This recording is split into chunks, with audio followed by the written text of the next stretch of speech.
IPL 2025 में जो auction हुआ है उसमें बहुत बड़े-बड़े खिलाड़ी रिलीज हुए हैं। उनमें से रिटेंशन और रिलीज रिलीज जो हुए हैं उसका खिलाड़ियों का नाम बता सकते हैं और उनका नाम है केकेआर ने वेंकटेश अय्यर को रिलीज कर दिया है। केकेआर ने पिछले साल वेंकटेश अय्यर को 23.75 सीआर में केकेआर में शामिल किया था। वेंकटेश अय्यर के लिए विनिंग कैप्टन श्रेयस अय्यर को छोड़ दिए थे, उनको जाने दिया केकेआर ने, जबकि श्रेयस अय्यर ने केकेआर की टीम को चैंपियन बनाया। श्रेयस अय्यर को छोड़ दिया और केकेआर ने वेंकटेश अय्यर के लिए पैसों की सीमा को लांघ दिया। सारी सीमाओं को पार करते हुए ऑक्शन में केकेआर ने अपने प्लेयर्स वेंकटेश अय्यर के लिए बहुत बोली लगाई, 23.75 सीआर में अपनी टीम में शामिल किया। केकेआर ने अकेले वेंकटेश अय्यर को नहीं बल्कि आंद्रे रसल को रिलीज कर दिया। आंद्रे रसल 11 साल से केकेआर की टीम का हिस्सा थे, जिन्होंने केकेआर ने रिलीज कर दिया आंद्रे रसल को। आंद्रे रसल रिक्वेस्ट भी किए थे केकेआर की टीम और मैनेजमेंट से कि आप रिलीज मत कीजिए, लेकिन केकेआर ने आंद्रे रसल को रिलीज कर दिया और 11 साल से केकेआर आंद्रे रसल का रिश्ता था वो तोड़ दिया। केकेआर में थे आंद्रे रसल। अगर रसल को किसी टीम ने अपने टीम में शामिल कर लिया और रसल ने केकेआर के खिलाफ मैचेस में मारना शुरू कर दिया तो केकेआर बहुत पछताएगी। केकेआर अभी फिलहाल 38 साल के हैं, दुनिया के सभी लीग मैचेस में खेलते हैं, रिटायरमेंट अभी नहीं लिए हैं। हाल ही में रिटायरमेंट लिए हैं वेस्ट इंडीज के कुछ फॉर्मेट से, शायद T20 से रिटायरमेंट लिए हैं।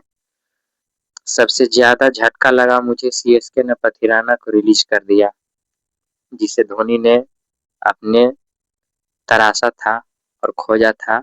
श्रीलंका के गेंदबाज जिसे सभी लोग बेबी मलिंगा बोलते थे, नेक्स्ट मलिंगा। सीएसके ने पथिराना को रिलीज कर दिया, 18 करोड़ रुपया बचे सीएसके को। सबसे शॉकिंग न्यूज यही है। सीएसके ने सचिन रविंद्र को रिलीज कर दिया, न्यूजीलैंड के ओपनर बल्लेबाज को डेवन कॉनवे को रिलीज कर दिया। सीएसके ने रविंद्र जडेजा को छोड़ दिया, उनको राजस्थान में ट्रेड कर दिया। आरआर ट्रेड संजू सैमसन को किए हैं सीएसके से। सीएसके ने रविंद्र जडेजा को दिया और सैमसन को अपनी टीम में शामिल किया। फिलहाल मैक्सवेल रिलीज हो गए हैं, डेविड मिलर रिलीज हो गए हैं, मिलर द किलर। एलएसजी ने रिलीज कर दिया है डेविड मिलर को और डीसी ने फैफ डु प्लेसिस को रिलीज कर दिया। लियाम लिविंगस्टन को आरसीबी ने रिलीज कर दिया। ये सभी बड़े-बड़े नाम्स हैं जिनको अपने टीम से निकाल दिया गया है और उनको निकालते हुए आरसीबी के लिए तो फिर भी उतना रन्स तो साफ नहीं बना पाए हैं लियाम लिविंगस्टन, इसलिए उनको ऑक्शन में जाना पड़ेगा। आरसीबी ने लगभग 10-10.5 करोड़ रुपया लियाम लिविंगस्टन को दिए थे और परफॉर्मेंस नहीं देने पर मैक्सवेल भी थे उनमें से बड़े नाम जिनको निकाला गया है। और मैक्सवेल को पंजाब किंग्स ने निकाल दिया है। अर्जुन तेंदुलकर को ट्रेड किया गया है, एमआई ने ट्रेड किया अर्जुन तेंदुलकर को, एलएसजी में गए। एमआई में ट्रेड आए शार्दुल ठाकुर आए, मयंक मार्कंडे आए, सरफेन रदरफर्ड आए गुजरात से। सबसे शौकीन लगा मुझे सरफेन रदरफर्ड को जीटी ने एमआई में ट्रेड किया, क्योंकि सरफेन रदरफर्ड पिछले साल ही बहुत कमाल के लाजवाब पारी खेले थे। उसके बावजूद सरफेन रदरफर्ड को जीटी ने दूसरे टीम में एमआई में ट्रेड कर दिया और अभी जिस तरह से ऐसे 20 में खेल रहे हैं उस तरीके से तो अभी जीटी गुजरात टाइटंस की टीम और उनका मैनेजमेंट बहुत पछताता होगा। सरफेन रदरफर्ड को जोड़ लिया है मुंबई इंडियंस ने अपनी टीम में। एमआई के पास पर्स है काफ़ी कम है, बट उनको अब खिलाड़ी भी नहीं खरीदना है। कुछ एमआई को कुछ ऑक्शन में खरीदने की ज़रूरत नहीं है। कुछ स्लॉट्स खाली हैं, एमआई के 5 स्लॉट्स खाली हैं। उनको 20-20, 30-30 लाख में प्लेयर सिर्फ भर लेने हैं और अपने टीम को 25 स्क्वाड्स को कर लेने हैं। एसआरएच ने मोहम्मद शमी को ट्रेड कर दिया है।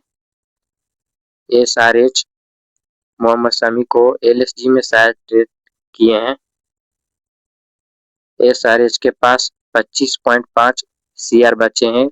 डीसी ने 6 खिलाड़ी को रिलीज किया है। डीसी के पास 22 करोड़ बचे हैं।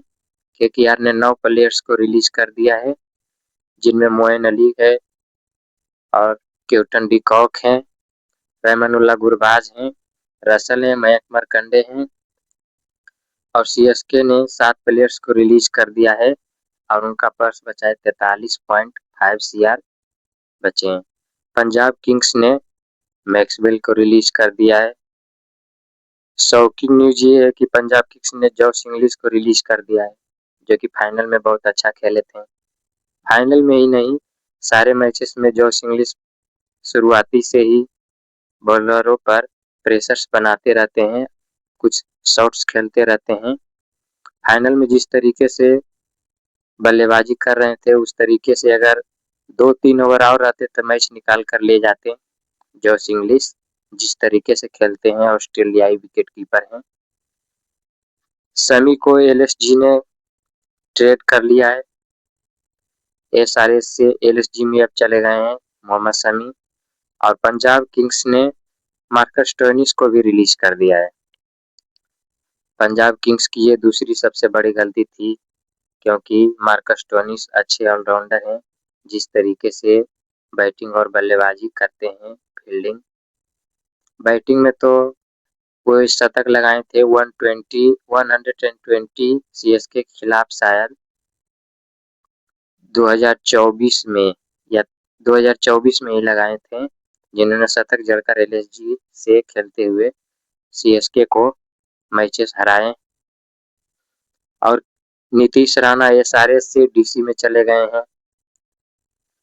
केकेआर के पर्स बचे हैं 64 करोड़, एसआरएच के 25 करोड़ बचे हैं, सीएसके के 43.5 करोड़ बचे हैं, एलएसजी के 23 करोड़ बचे हैं, डीसी के 22 करोड़ बचे हैं, आरसीबी के 16 करोड़ बचे हैं, राजस्थान रॉयल्स को 16 करोड़ बचे हैं, जीटी को 13 करोड़ बचे हैं, पंजाब किंग्स को 11 करोड़ बचे हैं।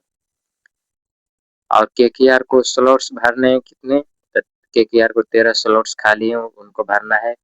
काफी ज्यादा है, पर्स भी है 64 करोड़ 63 करोड़, बट स्लॉट्स भी बहुत खाली हैं। शायद कैमरन ग्रीन के पीछे जाएंगे, क्योंकि उनके पास अच्छे ऑलराउंडर नहीं है। एमआई को 5 स्लॉट्स खाली हैं, जिनमें उनको एमआई की सारी प्लेइंग 11 ठीक है, बस उनको 20-30 लाख में जो भी मिल जाए उनको भरकर स्लॉट्स को भर लेना है। आरआर को 9 स्लॉट्स खाली हैं, आरआर को भी अच्छे खिलाड़ियों को खरीदना होगा। और एलएसजी को 6 स्लॉट्स खाली हैं, एलएसजी को भी कुछ नहीं खरीदना है, वही 20-20, 30 लाख में खरीद लेना है और प्लेयर्स को भर लेना है। एक अच्छे ऑलराउंडर की जरूरत है उनको, जो मिडल ऑर्डर में आकर रन्स बना दे। जीटी के 5 स्लॉट्स खाली हैं, यानी कि जीटी को भी कुछ खरीदने की जरूरत नहीं है। ऑक्शन में 2-3 प्लेयर्स को खरीद लेंगे। डीसी के 8 स्लॉट्स खाली हैं, डीसी को भी ज्यादा स्लॉट्स खाली दिख रहे हैं, जिनमें उनको भरना है। एसआरएच के 10 स्लॉट्स खाली हैं, एसआरएच को भी ज्यादा स्लॉट्स दिख रहे हैं। वो हेनरी क्लासन को रिलीज कर देता और ज्यादा पैसा बचता। अभी 25 सीआर बचे हैं, अगर एसआरएच क्लासन को रिलीज कर देते तो बच जाते उनके पास 45-46 करोड़ बच जाते हैं। आरसीबी के 8 स्लॉट्स खाली हैं, उनको तो पिछले साल जो टीम चैंपियन बनी थी उसी के लेकर खेलेंगे आरसीबी शायद। और पंजाब किंग्स की 4 स्लॉट्स खाली हैं। पंजाब किंग्स को कुछ करने की जरूरत नहीं है, पंजाब किंग्स और मुंबई को, क्योंकि इनकी टीमें बहुत मस्त है। और सीएसके के 9 स्लॉट्स खाली हैं। सीएसके को भी प्लेयर्स को खरीदने हैं। सीएसके अब नौजवानों की टीम बन गई है। वे सीएसके की सबसे बड़ी गलती है कि उन्होंने मतीसा पथिराना को रिलीज कर दिया है। और दूसरी सबसे बड़ी गलती लग रही है मुझे कि उन्होंने रविंद्र जडेजा को ट्रेड कर दिया है राजस्थान रॉयल्स में, जो कि और रविंद्र जडेजा से एक बार पूछा गया था कि सीएसके के लिए एक वर्ष में कहा जाए तो सीएसके के लिए रविंद्र जडेजा ने जवाब दिया कि फैमिली, और सीएसके ने उनके साथ बहुत गलत किया है। सीएसके पहले भी गलत कर चुकी है, सुरेश रैना को अपनी टीम से ड्रॉप करके उनको ऑक्शन में नहीं खरीदा। सीएसके की सबसे दूसरी बड़ी गलती थी। ठीक है, आपने उनको टीम से ड्रॉप किया, रिलीज कर दिया, लेकिन आपको बोली लगाना चाहिए था ऑक्शन में, आपने नहीं लगाया, दूसरी सबसे बड़ी गलती थी। और ये आपने अभी रविंद्र जडेजा के साथ बहुत बड़ा नाइंसाफी किया है और सैम करन को भी ट्रेड कर दिया है। ठीक है, बट देखते हैं, क्रिकेट एक ऐसी चीज है जो फॉर्म्स पर निर्भर करती है। अगर आप गुरु रन नहीं बनाइएगा तो नहीं बिकिएगा, आपको टीम से ड्रॉप कर दिया जाएगा। आप रन्स बनाइएगा तो आपको टीम में जगह मिलेगी।